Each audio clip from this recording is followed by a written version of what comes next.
അതും ഒരു TB രോഗം ബാധിച്ച ഒരു വാതരോഗി വെല്ലുവിളിക്കുക. ഇന്നേറ്റ് ധൈര്യം ഉണ്ടോ ഒന്ന് ഏറ്റുമുട്ടാൻ? അല്ലേ? മാർച്ചിട്ട് വാട്ടി ഇങ്ങനത്തെ അബദ്ധത്തിൽ ഇതിനു മുമ്പ് കുടുങ്ങിയിട്ടുണ്ട്. വളരെ ഗൗരവമായി നമ്മൾ ആലോചിക്കണം. എന്തൊരു മനോഹരായിട്ട് കണ്ടോ. അധികാരമോഹമില്ലാത്ത സോണിയാഗാന്ധി പ്രധാനമന്ത്രി സ്ഥാനം കൊണ്ടുവരുമ്പോ അത്ഭുതം എന്നാ പറഞ്ഞിരുന്നത്. കൊടുന്നല്ലോ അല്ലേ? ഹജ്ജാജികൾക്ക് ഗുണകരമായ ഒരുപാട് കാര്യങ്ങൾ ചെയ്തു. വിദേശ രാഷ്ട്രങ്ങളിൽ നിന്ന് കുടുങ്ങിയ ആളുകളെ കൊണ്ടുവന്നു.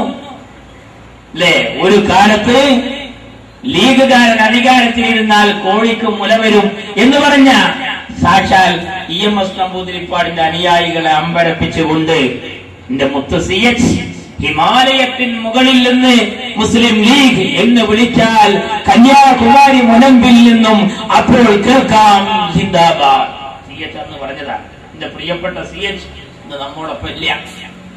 എന്നാൽ പ്രിയപ്പെട്ട അഹമ്മദ് സാഹിബ് വിദേശകാര്യ മന്ത്രിയായി രാജ്യത്ത് തിളങ്ങി.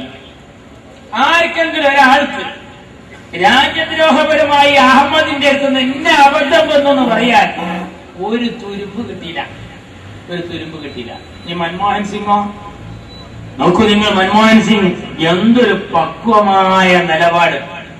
മൻമോഹൻ ഈ കോൺഗ്രസിന്റെ നേതൃത്വത്തിൽ UP അധികാരത്തിലേക്ക് വന്നു എന്നറിഞ്ഞപ്പോ എന്നോട് റിട്ടയർഡായ ഒരു ഫോറിൻ മാർക്കറ്റിൽ ജോലി ചെയ്യുന്ന ഒരു ഉദ്യോഗസ്ഥൻ പറഞ്ഞതാ. അയാൾ സർവീസിൽ നിന്ന് വിരമിച്ചയാളാണ്.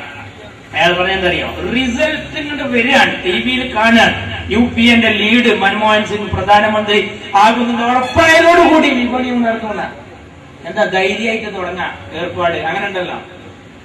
എന്തെങ്കിലും ഒരു കച്ചവടം നടക്കുകയാണെങ്കിൽ, ഒരു നേർച്ച നടക്കുകയാണെന്നുണ്ടെങ്കിൽ നമ്മൾ അതിനെ കണക്കാക്കിയ ജിലേബി ഉണ്ടാക്കുക. കേരളമെന്ന് ഉറപ്പാണ്. നമ്മളെ മൻമോഹൻ സിംഗ് എന്ന് മനോഹരമായി. രാഹുൽ ഗാന്ധി നിങ്ങൾ കണ്ടോ? ആരെ കിട്ടുക അന്നത്തെ കാലത്ത്? ആരെ കിട്ടുക? ഞാൻ രാഷ്ട്രീയത്തിൽ ഇറങ്ങിയ കാരണത്താൽ എനിക്കൊരു അപകടം സംഭവിച്ചാൽ എന്റെ ഭാര്യ മക്കളെ വിളിച്ചിട്ട് പറയും, ബാപ്പ എങ്ങനെയാണ് പോയത്, അതുകൊണ്ട് എന്റെ കുട്ടിയോട് ആ ഫീൽഡിലേക്ക് പോണ്ടെന്നാ പറയും. സോണിയാഗാന്ധിയും രാഹുൽ ഗാന്ധിയും പ്രിയങ്കയും രാജ്യത്തെ രക്ഷിക്കാൻ കണ്ട ആൾക്കൂട്ടത്തിലേക്ക് ബാരിക്കേഡുകളൊക്കെ ഭേദിച്ച് ഇങ്ങനെ അങ്ങോട്ട് ഇറങ്ങുമ്പോ സത്യത്തിൽ എന്റെ മനസ്സൊക്കെ വേദന തോന്നിയിട്ടുണ്ട്. മുസ്ലിം ലീഗും കോൺഗ്രസും കൂടാൻ പറ്റില്ല. പരസ്പരം കാര്യങ്ങളിലൊക്കെ യോജിപ്പുണ്ട്, ശൈലിയിൽ യോജിപ്പുണ്ട്.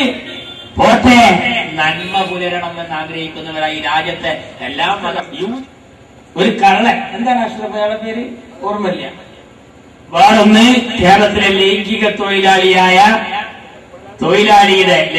തൊഴിലാളി യൂണിയന്റെ സ്റ്റേറ്റ് പ്രസിഡന്റ് കൂടിയായ നളിനി ജമീലാന്റെ ആത്മകഥ യൂണിവേഴ്സിറ്റിയിലെ കുട്ടിക്ക് പഠിക്കാനാണ്.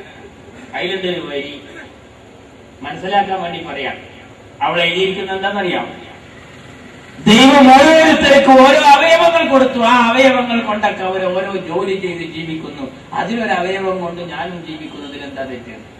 ചെറിയ നമ്മുടെ വളർന്നു വരുന്ന കൗമാര പ്രായത്തിലെത്തിയ മക്കൾക്ക് അതിനേക്കാൾ അപകടമായ മോശമായ വരികളിൽ വേറെ ഉണ്ട്. ഇങ്ങനെയാണ് ഇന്ത്യൻ എക്സ്പ്രസ് ഷേക്സ്പിയറും അതേപോലെ സഹോദരൻ അയ്യപ്പനും സ്വാമി വിവേകാനന്ദനും എന്നൊക്കെ എഴുതിയ പുസ്തകം ഒരു കുട്ടി പൂട്ടി വെച്ചിരിക്കുക. എന്നിട്ട് ലേറ്റത്തിരുന്നിട്ട് നളിനി ജമീലാന്റെ ബുക്ക് വായിച്ചിട്ട് ഇങ്ങനെ ചിരിക്കുന്നു. ഒരു കാർട്ടൂൺ മിനിഞ്ഞാന്നത്തെ ന്യൂ എക്സ്പ്രസിൽ കാണാം. പല പത്രങ്ങളെടുത്ത് എഴുതിക്കൊണ്ടിരിക്കുക. എന്താണ് ഇതിന്റെ പൊരുളെന്താ? എങ്ങനെ ഒരു നല്ല കള്ളനാവാം എന്ന പുസ്തകം. 374 കോടി കട്ടവനൊരു പക്ഷേ ഈ ബുക്ക് ഫറദ് ഐനായിരിക്കാം. പക്ഷേ നാട്ടിൽ കുറെ മനുഷ്യന്മാരില്ലേ, എല്ലാരും മാർക്സിസ്റ്റുകാരാ. അരാജകത്വം വളർത്തുക, അങ്ങനെ പ്രശ്നങ്ങൾ ഉണ്ടാക്കുക. വേണ്ടോ? സുന്ദരമായി സുഖമായി സമാധാനപരമായ തെരഞ്ഞെടുപ്പായിരുന്നു. കണ്ണൂരിലൊക്കെ സാധാരണ തെരഞ്ഞെടുപ്പ് നടക്കുമ്പോ കാർഡുള്ളവരൊക്കെ പുറത്തുക്കല ലൈനിൽ നിന്നാണ് ഒരു സഖാവോട്ട് വന്നിട്ട് പറഞ്ഞ എന്റെ ഞാൻ ചെയ്ത് എനിക്ക് പോയിക്കോട്ടെ. അങ്ങനെയായിരുന്നു. 96% പോളിംഗ്, 98% പോളിംഗ്. അപ്പൊ ഒക്കെ റേറ്റ് ഇട്ടിട്ടുണ്ടാവും. നോക്കുമ്പോ എന്താ, 5-8 കൊല്ലായിട്ട് ആ മഹലിൽ ഒറ്റ കുട്ടി മരിച്ചിട്ടില്ല. സംഭവം അതല്ല, മരിച്ചിരിക്കണ്. പക്ഷെ എന്താ, മരിച്ചവരൊക്കെ വന്ന് വോട്ട് ചെയ്ത് പോയി. ഇവരെ പെരക്കാരും കൂടി അറിഞ്ഞിട്ടില്ല. മരിച്ച ആളുകളുടെ വോട്ട് ചെയ്തു പോയി. മാർക്സിസ്റ്റുകാരുടെ ഒരു മുദ്രാവാക്യമുണ്ട്, ഞാൻ ഈ സമയത്ത് ഓർക്കുകയാണ്.